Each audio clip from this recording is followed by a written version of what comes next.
Ever fancied yourself at home on the range? Well, pull on those cowboy boots and head to Canada's high cattle country in Alberta. At this ranch just outside Calgary, they teach all sorts of saddle skills. Put your hand down on the horse's neck again. Keep hold of the saddle horn with your right hand and then swing down somewhat at an angle back this way. Good, that's fine. This is just one of several Alberta working ranches that open their doors to guests. And you don't need any riding experience. You'll learn to groom your horse and saddle up. And then comes the fun part, learning to ride. First things first, of course, learning to mount.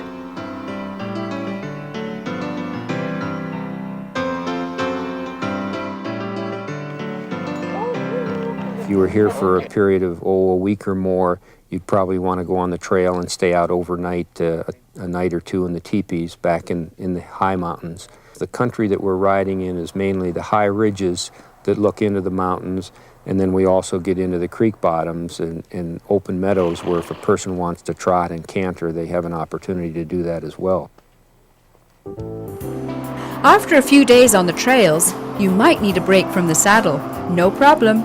The town of Banff is not far away. Take a peaceful paddle, wander in the wilderness, or do your exploring on two wheels.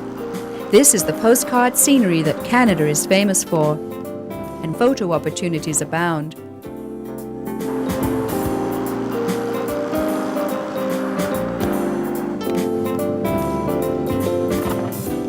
And speaking of vantage points, you'll discover the most breathtaking views of all at the summit, as long as you're not scared of heights.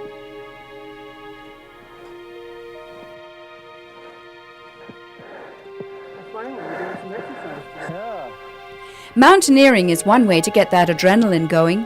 Trips can be organized through local tour operators. And don't worry if you've never tried this before. Experienced guides have plenty of patience for first-timers. A couple of the guests thought this was so exciting and they brought this to bed. All aboard!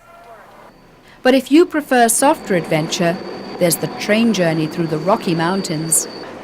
You can start in Vancouver heading east, or hop on in Calgary or Jasper for a trip westbound. Either way, you'll see the best of the Rockies without even leaving your seat.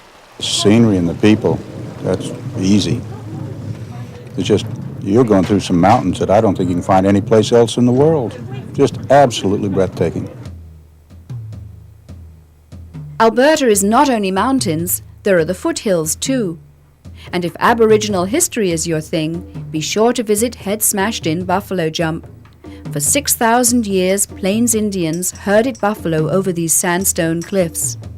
They then collected the meat and hides that were crucial for their survival. It's now a UNESCO World Heritage Site. This buffalo jump was in use about the same time or before the pyramids were getting built over on the other side of the world.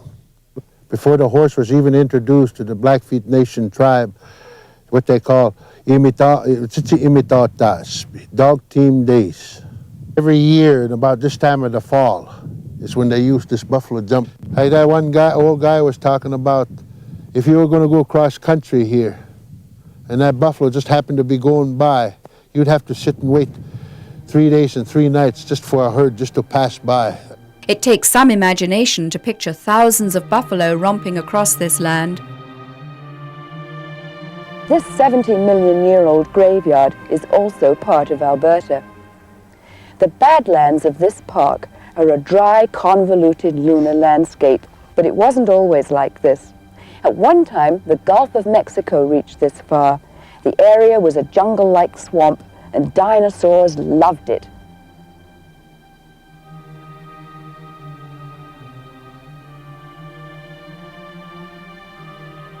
Dinosaur Provincial Park contains one of the world's richest deposits of fossils. By car and walking trails, you can explore the spectacular but fragile terrain and view dinosaur skeletons in the exact spot they were discovered. This UNESCO World Heritage Site protects one of the most extensive fossil beds in the world. Whether it's scaling up a mountain face, galloping along the trails, or stepping back in time, there's adventure of every kind in Alberta. For more information on today's destinations, visit our website on topoftheworld.net.